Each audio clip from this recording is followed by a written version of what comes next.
first jhana, the fourth jhana. 22. The mind deliverance of loving kindness, the mind deliverance of equanimity. 23. The attainment of the base consisting of boundless space, the attainment of the base consisting of neither perception nor non-perception. 24. Ignorance is to be directly known, aging and death. Is to be directly known, PSI 5F. 12. Since all this detail is given there, it has been abbreviated here. But what is thus abbreviated includes the supramundane states. These should not be dealt with at this stage, because they are not amenable to comprehension. And as regards those that are amenable to comprehension, a beginning should be made by comprehending those among them that are obvious to and easily discernible by the individual meditator. Comprehension by groups, application of text. 13. Here is the application of the directions dealing with the aggregates, any materiality. Whatever, I3, whether past, future, or present, 4v, internal or external, 6-7, gross or subtle, 8-9, inferior or superior, xxi, far or near, he defines all materiality as impermanent. This is one kind of comprehension. He defines it as painful, 610. This is one kind of comprehension. He defines it as not self. This is one kind of comprehension, c6. At this point this Bhikkhu takes all materiality, which is described without specifying as any materiality whatever, and having delimited it in the 11 instances, namely, with the past triad end. With the 4 dyads beginning with the internal dyad, he defines all materiality as impermanent. He comprehends that it is impermanent. How? In the way stated next. For this is said, materiality, whether past, future or present, is impermanent in the sense of destruction.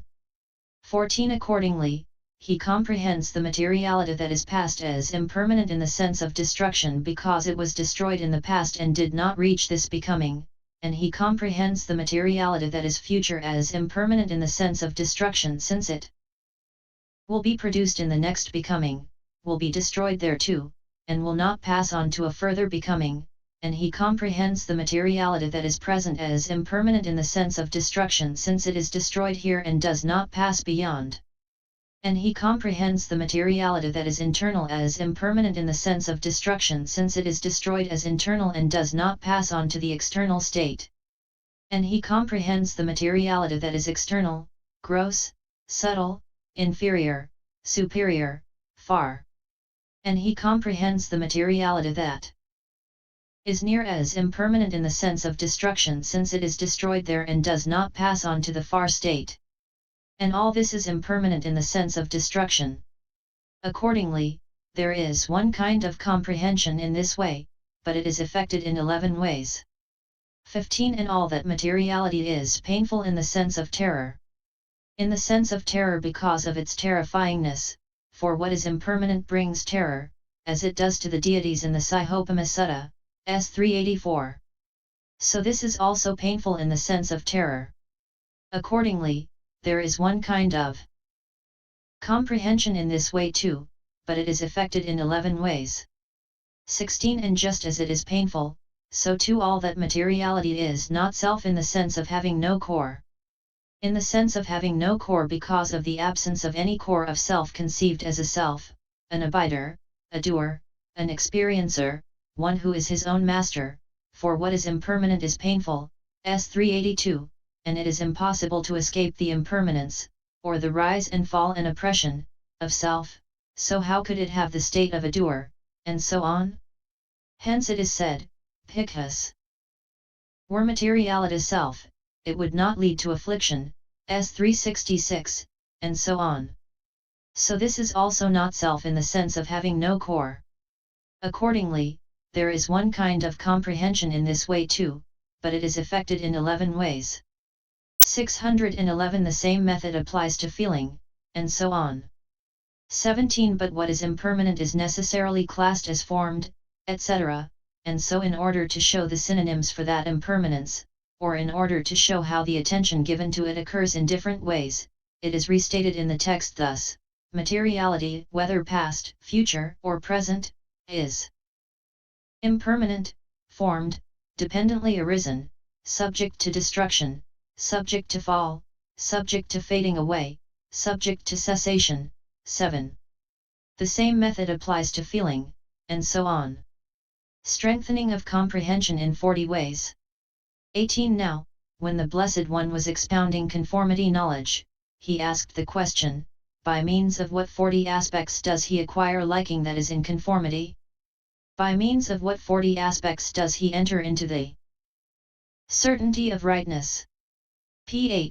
8.4 In the answer to it, comprehension of impermanence, etc., is set forth by him analytically in the way beginning, seeing the 5 aggregates as impermanent, as painful, as a disease, a boil, a dart, a calamity, an affliction, as alien, as disintegrating, as a plague, a disaster, a terror, a menace, as fickle, perishable, unenduring, as no protection, no shelter, no refuge, as empty, vain, void, not self, as a danger, as subject to change, as having no core, as the root of calamity, as murderous, as due to be annihilated, as subject to cankers, as formed, as Mara's bait, as subject to birth, subject to aging, subject to illness, subject to death, subject to sorrow, subject to lamentation, subject to despair,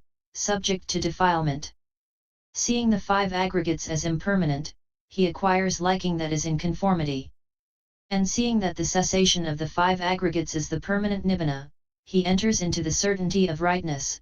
Page 238. So in order to strengthen that same comprehension of impermanence, pain, and not self in the 5 aggregates, this meditator also comprehends these 5 aggregates by means of that kind of comprehension. 19. How does he do it? He does it by means of comprehension as impermanent, etc., stated specifically as follows. He comprehends each aggregate as impermanent because of non-endlessness, and because of possession of a beginning and an end, as painful because of oppression by rise and fall, and because of being the basis for pain, as a disease because of having to be maintained by conditions, and because of being the root of disease, as a boil because of being consequent upon impalement by suffering, because of oozing with the filth of defilements, and because of being swollen by arising, ripened by aging, and burst by dissolution, as a dart because of producing oppression, because of penetrating inside, and because of being hard to extract, as a calamity because of having to be condemned, because of bringing loss, and 612 because of being the basis for calamity, as an affliction because of restricting freedom, and because of being the foundation for affliction, as alien because of inability to have mastery exercised over them, and because of intractability, as disintegrating because of crumbling through sickness, aging, and death, as a plague because of bringing various kinds of ruin, as a disaster because of bringing unforeseen and plentiful adversity, and because of being the basis for all kinds of terror, and because of being the opposite of the supreme comfort called the stilling of all suffering, as a menace because of being bound up with many kinds of adversity, because of being menaced 5 by ills, and because of unfitness, as a menace, to be entertained, as fickle because of fickle insecurity due to sickness, aging, and death, and to the worldly states of gain, etc. 6 as perishable because of having the nature of perishing both by violence and naturally, as unenduring because of collapsing on every occasion. 7 and because of lack of solidity, as no protection because of not protecting, and because of affording no safety, as no shelter because of unfitness to give shelter. 8 and because of not performing the function of a shelter for the unsheltered. 9 as no refuge because of failure to disperse fear10 in those who depend on them, as empty because of their emptiness of the lastingness, beauty, pleasure, and self that are conceived about them, as vain because of their emptiness, or because of their triviality, for what is trivial is called vain in the world, as void because devoid of the state of being an owner, abider, doer, experiencer, director, as not self because of itself having no owner, etc., as danger because of the suffering in the process of becoming, and because of the danger in suffering, or, alternatively, as danger, adinava, because of resemblance to misery, adina. 11 Since danger, adinava, means that it is towards misery, adina, that it moves, vati, goes, advances, this being a term for a wretched man, and the aggregates are wretched too, as subject to change because of having the nature of change in two ways, that is, through aging and through death, as having no core because of feebleness, and because of decaying soon like sapwood, as the root of calamity because of being the cause of calamity, as murderous because of breaking faith like an enemy posing as a friend, as due to be annihilated because their becoming disappears, and because their non-becoming comes about, as subject to cankers because of being the proximate cause for cankers, as formed because of being formed by causes and conditions, as Mara's bait because of being the bait laid by the Mara of death and the Mara of defilement, as subject to birth, to aging, to illness, and to death because of having birth, aging, illness, and death as their nature, as subject to sorrow, to lamentation, and to despair because of being the cause of sorrow, lamentation, and despair, as subject to defilement because of being the objective field of the defilements of craving, views, and misconduct. 20 Now, there are 613 kinds of contemplation of impermanence here by taking the following 10 in the case of each aggregate, as impermanent, as disintegrating, as fickle, as perishable, as unenduring, as subject to change, as having no core, as due to be annihilated, as formed, as subject to death. There are 25 kinds of contemplation of not-self by taking the following 5 in the case of each aggregate, as